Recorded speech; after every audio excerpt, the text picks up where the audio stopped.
Corona महामारी से निजात दिलाने के लिए पीएम मोदी ने विश्व के सबसे बड़े टीकाकरण अभियान का शुभारंभ कर दिया। इसी के साथ मुरादाबाद में भी डीएम राकेश कुमार सिंह ने वैक्सीनेशन का फीता काटकर उद्घाटन किया। तो वैक्सीनेशन के पहले दिन 600 स्वास्थ्य कर्मियों को टीका लगाया जाएगा। तो इसके लिए 6 स्वास्थ्य केंद्रों को यहाँ चिन्हित किया गया है। माननीय प्रधानमंत्री जी ने आज विश्व के सबसे बड़े टीकाकरण अभियान की शुरुआत की है। इसके तहत मुरादाबाद में भी हमारे 6 केंद्रों पर टीकाकरण का शुभारंभ किया गया है। इसमें से हमारा जिला अस्पताल है, जिला महिला अस्पताल है, विवेकानंद है, टीएमयू है और ठाकुरद्वारा सीएचसी है और बिलारी सीएचसी है। इन 6 केंद्रों पर हमारे जो है हेल्थ कर्मियों का टीकाकरण आज जो है प्रारंभ किया गया है। देखिए, जो टोटल टारगेट है करीब 19,000 स्वास्थ्य कर्मियों को फर्स्ट फेज में टीके लगेंगे और उसके लिए आवश्यक वैक्सीन वगैरह उपलब्ध हो गई है। स्वास्थ्य केंद्रों पर समस्त प्रकार की व्यवस्थाएं हैं। वहाँ पे जो भी इसका एसओपी था, जो प्रोटोकॉल था, उसके तहत हम लोगों ने पूरी व्यवस्था जो है की है। जिसमें सबसे पहले जो हमारे हेल्थ कर्मी आएंगे वो वेटिंग एरिया में बैठेंगे, वहाँ से फिर वो टीकाकरण कक्ष में जाएंगे और इसके बाद फिर ऑब्जर्वेशन कक्ष में बैठेंगे और फिर आधे घंटे बाद जो है वो अपने कार्य करेंगे। जी, हमारे मुरादाबाद में पूरे टोटल 6 जगह लग रही हैं। पहला हमारा district male hospital of Moradabad है, सेकंड फीमेल हॉस्पिटल है, then Vivekanand hospital, TMU, Bilari और ठाकुरद्वारा। तो कितनी वैक्सीन लग रही है यहाँ पे? सर, एक दिन में यहाँ पे 100 वैक्सीन हर जगह लग रही है, मतलब टोटल 600 वैक्सीन लग रही हैं। किस तरह से इंतजाम करा रहा है? जैसे कि यहाँ पे एक हमारा वेटिंग रूम एरिया बनाया गया है जिसमें बेनिफिशरीज आएंगे। वेरीफायर 1 पहले उसे वेरीफाई करेगा, उसका फोटो आईडी और आधार कार्ड और जो भी उसके पास आईडी प्रूफ होगा वो चेक करेगा। देन उसको वेरीफायर 2 के पास भेजेगा। वेरीफायर 2 उसकी फ़ोटोज़ लेगा, उसका फिर से वेरीफाई करेगा, फिर उसको वैक्सीनेशन रूम में भेजेगा, मतलब वेटिंग रूम से वैक्सीनेशन रूम में। तो वैक्सीनेशन हमारी एएनएम है, ये हमें वैक्सीनेट बेनिफिशरी को करेंगी, फिर हम उसको ऑब्जर्वेशन रूम में भेजेंगे। तो वहाँ पे 30 मिनट उनको ऑब्जर्व करेंगे कि कोई उनको AFI कोई सिम्टम्स तो नहीं हो रहे हैं। अगर इन केस कोई होता है तो हम उसको उस टाइम उसको रिजॉल्व करेंगे, ठीक है, और फिर आधे घंटे बाद हम उनको आउट कर देंगे पेशेंट को। बता दें कि मुरादाबाद जनपद में 19,000 स्वास्थ्य कर्मियों को टीका लगने हैं, जिसके लिए 6 स्वास्थ्य केंद्र चिन्हित किए गए हैं। मुरादाबाद से दानवीर सिंह की रिपोर्ट। बलरामपुर में कोरोना वैक्सीन का वैक्सीनेशन शुरू किया गया, तो वहीं बलरामपुर में 3 चिकित्सालयों में इसकी जिम्मेदारी दी गई है, जिसमें जिला संयुक्त चिकित्सालय के साथ CSC तुलसीपुर और गैसड़ी CSC में वैक्सीनेशन कराया जाएगा। पहले चक्र में 300 फ्रंटलाइन वर्कर को वैक्सीनेशन किया जाएगा, तो वहीं केंद्र पर मजिस्ट्रेट व जोनल अधिकारी की निगरानी में वैक्सीनेशन होगा। तो सुरक्षा के इस दौरान व्यापक इंतजाम किए गए हैं। बलरामपुर से नरेंद्र पटवा की रिपोर्ट। कोरोना से जंग के लिए अब पीएम मोदी ने वैक्सीनेशन की शुरुआत की है, जिसके चलते बरेली में भी कोरोना वैक्सीन लगाने के पूरे प्रबंध किए गए। तो वहीं 8 केंद्रों पर वैक्सीनेशन की व्यवस्था को यहाँ सुचारू रूप से संचालित किया गया। तो 800 स्वास्थ्य कर्मियों के यहाँ वैक्सीन की पहली डोज दी जाएगी। तो इस दौरान मंडलायुक्त ने यहाँ सभी व्यवस्थाओं का जायजा भी लिया। इस महाअभियान की शुरुआत हो रही है कोविड टीकाकरण की, और इसके लिए पूरी तैयारियां हैं। और शुरू में जैसे बरेली जनपद में 8 स्थानों पर टीकाकरण शुरू किया जा रहा है। इसमें जो भी प्रोटोकॉल है, ऑब्जर्वेशन रूम प्रोटोकॉल है, उसके अनुसार लोगों को वैक्सीन देने की पूरी तैयारी है। सर, ये किस चरण में वैक्सीनेशन होगा और पहले किसको लगाया जाएगा, उसके बाद किस प्रकार से? फर्स्ट फेज में हेल्थ वर्कर्स को लगाया जा रहा है, गवर्नमेंट और प्राइवेट। उसके पश्चात जो है फ्रंट लाइन वर्कर का आएगा। और जो जैसे आज जिनका डोज लगेगा उनको दूसरी डोज के लिए 15 फरवरी का समय दे दिया जाएगा। 15 फरवरी को उनको दूसरी डोज लगेगी। उसको जो कार्ड मिलेगा उसको संभाल के रखें और समय से वो दूसरी डोज के लिए भी आ जाए, ये हमारी उनसे अनुरोध है। बता दें कि पहले चरण में पूर्व 15 केंद्र निर्धारित थे, लेकिन सर्वर डाउन होने की वजह से 8 केंद्रों पर ही वैक्सीनेशन किए जाने के निर्देश दिए गए। तो साथ ही सभी केंद्रों पर सुरक्षा के व्यापक इंतजाम किए गए। तो सीसीटीवी कैमरों से यहाँ मॉनिटरिंग भी की जा रही है। बरेली से शानू कुमार की रिपोर्ट। कोरोना के संकट के बाद निवारण के लिए पीएम मोदी ने देश में वैक्सीनेशन की शुरुआत की। तो संभल के 3 अस्पतालों में स्वास्थ्य कर्मियों का टीकाकरण किया गया। एक तरफ जहां स्वास्थ्य कर्मचारियों में वैक्सीनेशन को लेकर उत्साह देखा गया, तो वहीं संभल में 8040 वैक्सीन की डोज आई हैं। तो पहले चरण में स्वास्थ्य विभाग को 3 सेंटरों पर 300 स्वास्थ्य कर्मियों को टीकाकरण के लिए चयनित किया गया है। पहली वैक्सीन लगने के 28 दिन के बाद दूसरी वैक्सीन की डोज लगाई जाएगी। तो इस दौरान लाभार्थी को मास्क लगाना अनिवार्य रहेगा। वैक्सीनेशन के लिए अस्पतालों में मॉनिटरिंग भी की जाएगी। संभल से खलील मलिक की रिपोर्ट। संभल में AIMIM के नवनियुक्त जिला युवा अध्यक्ष शारिक जिलानी के सम्मान में एक सम्मान समारोह आयोजित किया गया, जिसमें संभल से प्रभारी एवं प्रत्याशी अलहाज मुशीर खान तरीन के आवास पर स्वागत समारोह आयोजित हुआ। तो वहीं पार्टी को मजबूती देने के लिए विस्तार की बात को कहा गया, तो वहीं मजलिस के मिशन को पूरा करने की अपील भी की गई। संभल से खलील मलिक की रिपोर्ट।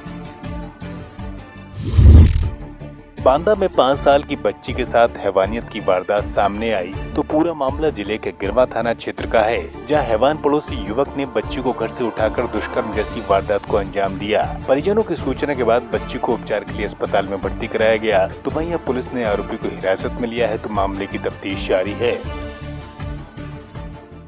दुराचार की जो है सूचना प्राप्त हुई। उस सूचना पर तत्काल पुलिस फोर्स मौके पर पहुंची और बच्ची की हालत गंभीर थी। उसे तत्काल जिला अस्पताल महिला चिकित्सालय में इसको एडमिट कराया गया। यहाँ पर उसका ट्रीटमेंट चल रहा है और उसके पिता द्वारा जो है तहरीर दी गई। उसके तहरीर के आधार पर अभियोग पंजीकृत हुआ। तहरीर के मुताबिक उसके गांव के बगल का ही एक लड़का, करीब 20 वर्षीय उसकी आयु होगी, उसने बच्ची को बहला फुसला करके खेतों में ले जा करके उसके साथ बलात्कार किया। और अभी बच्ची की कंडीशन स्थिर है उसे, लेकिन फिर भी उसके प्रॉपर ट्रीटमेंट के लिए उसे हाईलाइट अस्पताल कानपुर के लिए रेफ़र किया जा रहा है। और जो इसमें जो लड़का है जिसने घटना कारित किया, उसकी पुलिस द्वारा गिरफ्तारी कर ली गई है। पुलिस ने जहां आरोपी को अब हिरासत में ले लिया है, तो वहीं बच्ची की गंभीर हालत को देखते हुए कानपुर रेफर किया गया है। बांदा से नंदकिशोर शिवरे की रिपोर्ट। बलरामपुर में एसपी के नेतृत्व में चलाए जा रहे अभियान के चलते पुलिस ने यहां 217 बोटा चोरी की लकड़ी के साथ 4 अभियुक्तों को धर दबोचा। तो इन लोगों को पुलिस ने सूचना के आधार पर गिरफ्तार किया। तो बता दें कि लकड़ी के विषय में जब इन लोगों से जानकारी ली गई, तो ये कोई सटीक जानकारी नहीं दे पाए। तो खरीदी गई लकड़ी के बोटों को गाड़ी में छुपाकर लखनऊ भेजा जाता था। अब आरोपियों को हिरासत में लेकर कार्रवाई की गई है। बलरामपुर से नरेंद्र पटवा की रिपोर्ट। मुरादाबाद के बिलारी विधानसभा से विधायक फहीम इरफान के परिजन सपा नेता मोहम्मद उस्मान पर धोखाधड़ी का मामला दर्ज किया गया। तो शिकायतकर्ता ने डीएम से फर्जी प्रमाण पत्रों को लेकर शिकायत की थी, जिस पर डीएम ने मामले की जांच के आदेश दिए। तो बताते हैं कि पीड़ित हारून जफर ने जिलाधिकारी से शिकायत की थी और आरोप लगाया था कि बिलारी में समाजवादी पार्टी के विधायक और उनके परिवार के लोगों ने फर्जी प्रमाण पत्र बनवा रखे हैं। शिकायतकर्ता की शिकायत पर डीएम मुरादाबाद ने एसडीएम बिलारी को मामले की जांच सौंपी, जिसमें समाजवादी पार्टी के नेता मोहम्मद उस्मान के प्रमाण पत्रों में धांधली पाई गई। तो अब एसडीएम के आदेश पर बिलारी थाने में मामला दर्ज कराया गया है।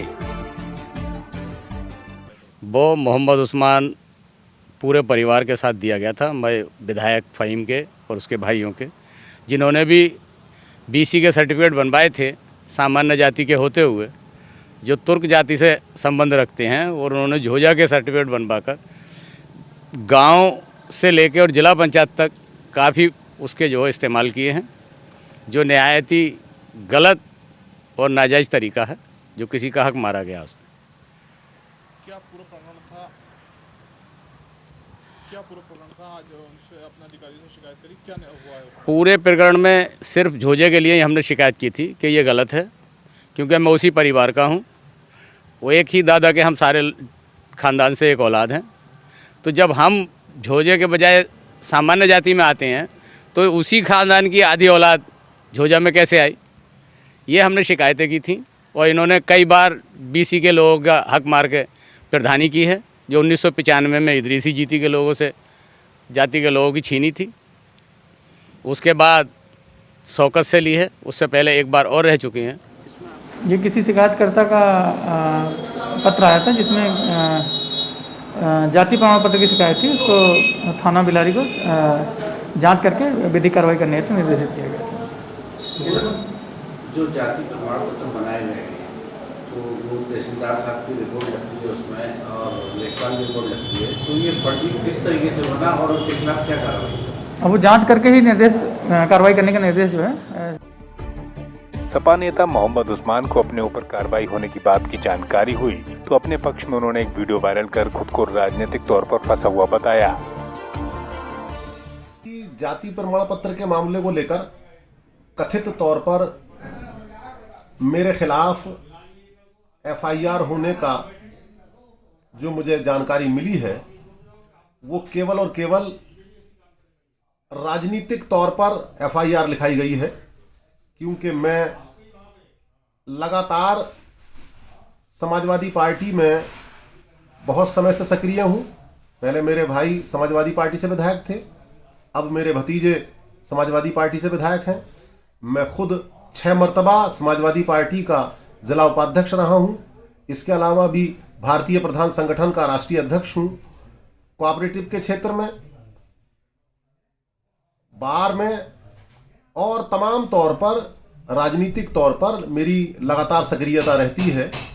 इन तमाम हालातों के चलते हुए यकीनी तौर पर ये एफआईआर मेरे खिलाफ राजनीतिक दबाव में की गई है, एक षड्यंत्र के तहत की गई है कि आगामी पंचायत चुनाव में मैं इसमें भाग न ले सकूं। जहां तक किसी भी जाति प्रमाण पत्र का ताल्लुक है, जाति प्रमाण पत्र तहसीलदार बनाते हैं। कोई भी आवेदक केवल आवेदक करता है अपने साक्ष्यों के आधार पर। मैंने अपने साक्ष्यों के आधार पर आवेदन किया और मेरा जाति प्रमाण पत्र तहसीलदार बिलारी की तरफ से जारी किया गया। उसके बाद जिला स्तरीय सत्यापन समिति ने उसकी समीक्षा की है और उसने भी गलत आधार पर उसके निरस्त करने का आदेश कर दिया है, जिसके खिलाफ मैंने मंडल स्तरीय अपीली फोरम में अपील कर दी है। वहां से भी अगर मुझे राजनीतिक दबाव में मेरे खिलाफ अगर आदेश करा दिया गया तो फिर मेरे लिए विकल्प राज्य स्तरीय स्क्रूटनी कमेटी का बनता है।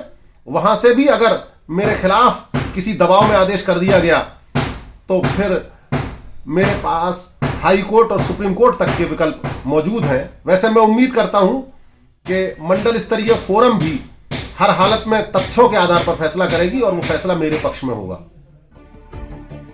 प्रशासन ने जहां इस मामले में जांच कराई तो वहीं विधायक के परिजन मोहम्मद उस्मान पर मामला भी दर्ज कराया गया। अब इस मामले में क्या नया मोड़ आता है यह तो समय ही तय करेगा। मुरादाबाद से दानवीर सिंह की रिपोर्ट।